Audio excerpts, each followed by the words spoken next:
Olá, meu nome é Heloísa e essa é a nossa aula de patologia sobre reparo de lesões.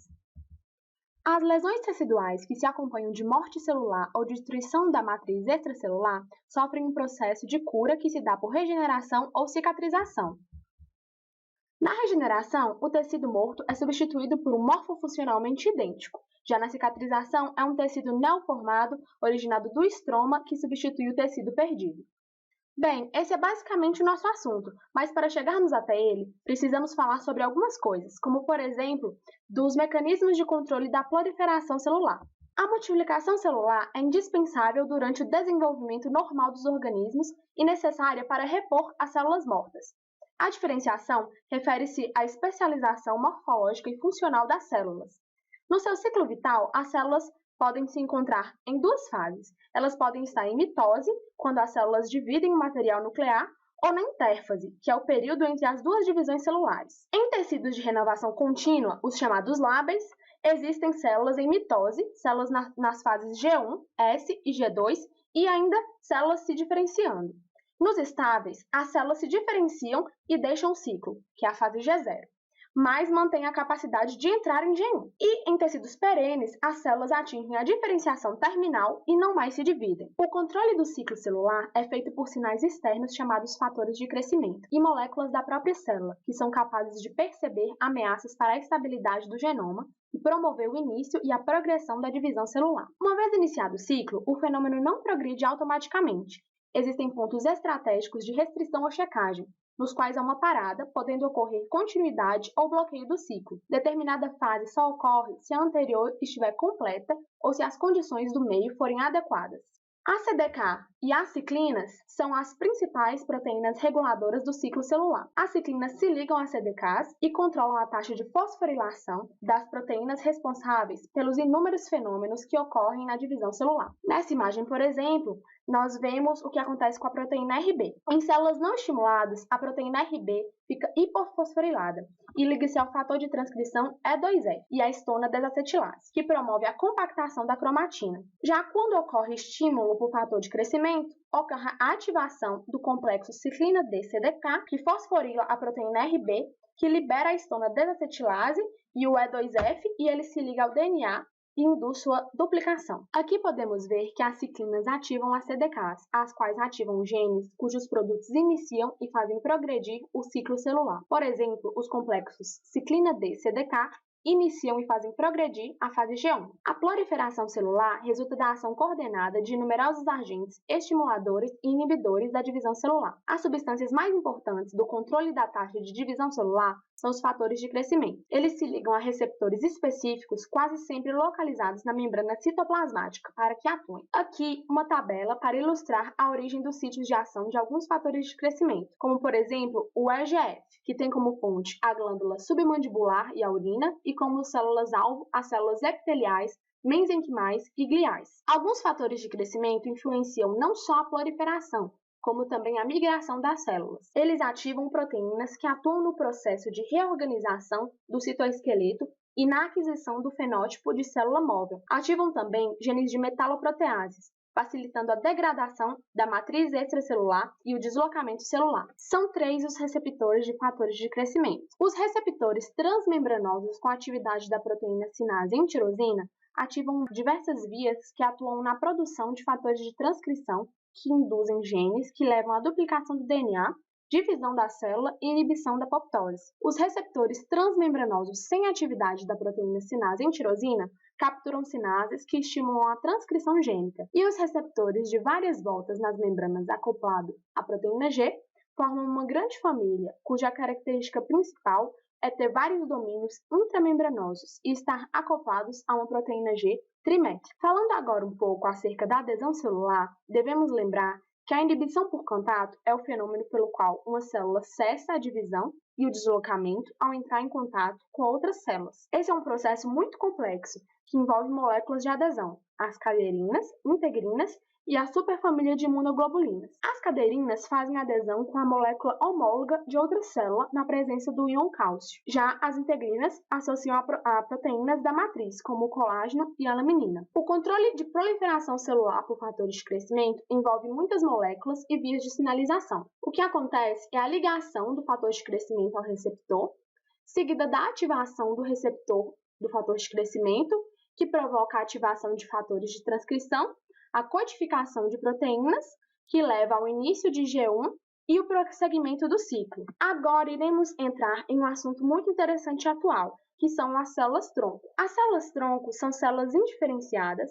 capazes de proliferar, autorrenovar e produzir descendentes, que se diferenciam e renovam em células de diferentes tecidos. Elas podem ser embrionárias, adultas ou induzidas a partir de células já diferenciadas. Quanto à capacidade de gerar descendentes, podem ser totipotentes, são aquelas capazes de gerar embriões e tecidos extraembrionários, pluripotentes, que são aquelas capazes de gerar células dos 3 folhetos embrionários, ou multipotentes, que são aquelas capazes de originar apenas um número limitado de células. As células-tronco existem em número variado de tecidos diferenciados, mesmo naqueles considerados até recentemente como sem capacidade de regeneração. As células-tronco são abundantes na medula óssea e ainda são encontradas nos músculos esqueléticos, coração e sistema nervoso. As células-tronco têm grande plasticidade, não estando comprometidos com a diferenciação própria do sítio em que estão localizadas. Se transferidas para outros locais, podem originar progenitores que se diferenciarão em células do novo órgão. Células-tronco e medicina reparativa. São utilizadas na terapia celular células-tronco adultas ou somáticas obtidas da medula óssea e tecido adiposo e outros tecidos. Uma grande vantagem é a utilização de células do próprio paciente, diminuindo assim o risco de rejeição. Agora discutiremos acerca da regeneração e da cicatrização. Para falar em regeneração, precisamos nos atentar à renovação celular, pois existem órgãos com células que se renovam constantemente e existem tecidos em que as células não mais se dividem. Nos órgãos com células que se renovam constantemente, a regeneração ocorre facilmente, como os epitélios de revestimento e a medula óssea. No fígado, a regeneração completa é regra após pequenas lesões necróticas, desde que haja preservação do estroma reticular. Já em tecidos em que as células não mais se dividem, a regeneração é muito mais difícil, mas pode ocorrer. Por exemplo, na musculatura do intestino, lesões destrutivas geram cicatrização conjuntiva, seguida de remodelação, sendo a cicatriz substituída por tecido muscular liso neoformado. A cicatrização é um processo pelo qual o tecido lesado é substituído por um tecido conjuntivo vascularizado semelhante. Pode ser por primeira ou por segunda intenção. Por primeira intenção, a cicatrização é mais rápida e forma cicatrizes menores. O exemplo clássico é o de feridas cirúrgicas, que o corte forma um coágulo que ocupa o espaço entre as margens da ferida. São liberados fatores quimiotáticos e vasoativos que promovem a exudação de fagócitos do sangue para as margens da lesão. Os fibroblastos do tecido conjuntivo das margens se ativam e proliferam, migram em direção ao coágulo em reabsorção e sintetizam componentes da matriz extracelular. O endotélio dos capilares adjacentes se alongam no espaço intersticial. Assim, é formado tecido de granulação. A quantidade de colágeno aumenta com o tempo e é continuamente remodulado ao longo das semanas. Na cicatrização por segunda intenção é formado um coágulo grande, pois a ferida é grande e de margens afastadas. Ocorre uma exudação de fagócitos muito intensa e formação abundante de tecido de granulação. Nas margens da ferida, ocorre hiperplasia devido à grande quantidade de fatores de crescimento liberados. Nas fases iniciais, o tecido de granulação faz saliência na superfície da ferida. Com o passar do tempo, ele sofre as mesmas transformações descritas na cicatrização por primeira intenção, e é muito mais intenso o fenômeno da retração. Os fatores que influenciam negativamente a cicatrização são a isquemia, pois ela provoca uma baixa de nutrientes para produzir a matriz extracelular e sintetizar o colágeno. Também a temperatura, pois ela modifica o fluxo sanguíneo. A baixa perfusão, que gera uma baixa na chegada de oxigênio e nutrientes. E as infecções, que induzem respostas inflamatórias que liberam metaloprotease, o que desequilibra a relação entre a síntese e a lise de componentes da matriz extracelular. Também a diabetes, pois com essa doença ocorrem lesões vasculares e alterações nas células fagocitárias. O hipotiroidismo também é um fator prejudicial à cicatrização, já que a desnutrição provocada por esse quadro causa deficiência de proteínas usadas diretamente na síntese do colágeno. Pode ocorrer uma deficiência na cicatrização em idosos que apresentam comorbidades, que são as doenças associadas ao envelhecimento. O tabaco gera vasoconstrição provocada pela nicotina, e as respostas inflamatórias provocam uma baixa perfusão do tecido cicatrical. Tudo isso provocando uma perda na qualidade da cicatrização. Cicatrização hipertrófica e queloide são duas condições em que há formação excessiva de tecido conjuntivo denso em cicatriz cutânea. A cicatrização hipertrófica tende a ser reversível, enquanto o queloide pode não regredir ou ter regressão muito lenta. São situações em que os mecanismos de produção estão exacerbados ou os mecanismos de degradação da matriz extracelular estão reduzidos. Agora vamos falar sobre o reparo de fraturas ósseas. Assim como na cicatrização, existem dois tipos de reparo de fratura, o por primeira e o por segunda intenção. O reparo primário ou por primeira intenção ocorre quando as extremidades estão justapostas. Ocorre um aumento no número de osteoclastas que removem as superfícies das extremidades fraturadas e depois a neoformação de tecido cortical, ligando as extremidades. No reparo secundário ou por segunda intenção, um espaço maior é ocupado por um coágulo, resultante de hemorragia que induz uma reação inflamatória, seguida da neoformação de cartilagem, o calo mole, e depois ocorre o início da formação do calo duro, a partir da ossificação endocondral do calo mole, depois a formação do osso membranoso a partir do periósteo e, finalmente, a remodelação do tecido neoformado, substituindo o calo duro por osso lamelar. Nessa imagem, está aqui ilustrado o que eu acabei de falar, a fase inflamatória, o coágulo, o calo mole, o calo duro e o remodelamento, e aqui embaixo as semanas em que cada uma dessas fases ocorre. Agora falaremos do reparo no tecido cartilaginoso. O trabalho mecânico fisiológico sobre as cartilagens é o principal estímulo que libera metaloproteases e ativa condrócitos. Se ocorrer uma fratura pequena, a cartilagem pode ser reparada por regeneração, mediante a proliferação de condroblastos a partir do pericôndrio. Em lesões extensas, forma-se um coágulo e a reparação se faz por cicatrização. Acerca do reparo no tecido nervoso periférico, estão sendo feitas pesquisas e experimentos a respeito. O que descobriu-se em experimentos com ratos foi que, se ocorrer o esmagamento ou ligadura seguida de afrouxamento, ocorre uma degeneração das fibras nervosas, em seguida, a regeneração de axônios, que chegam aos seus destinos graças à manutenção da arquitetura do nervo, ou seja, as células Schwann se mantém na mesma posição. Já se o nervo fosse seccionado, a regeneração dos axônios depende da disposição correta das células de Schwann proliferadas na área de secção. O reparo no sistema nervoso central. A capacidade regenerativa do tecido nervoso no sistema nervoso central era considerada mínima, mas o conhecimento sobre a biologia das células-tronco no sistema nervoso central e seu potencial regenerativo permite vislumbrar a possibilidade de intervenções terapêuticas. O que descobriu-se até agora em experimentos foi que existem alguns pontos que dificultam a regeneração, pois, após traumatismos que seccionam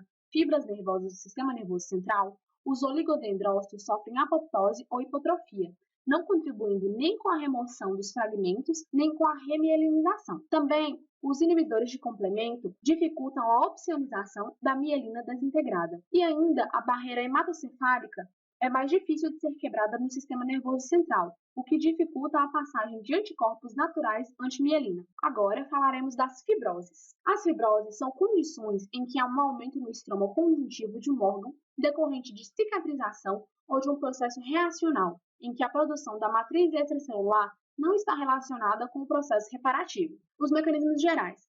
Ocorre uma resposta inflamatória na qual são liberadas citocinas e fatores de crescimento, que desencadeiam a formação excessiva da matriz extracelular. Fibroses hepáticas. A matriz extracelular do fígado tem características diferentes dependendo do local.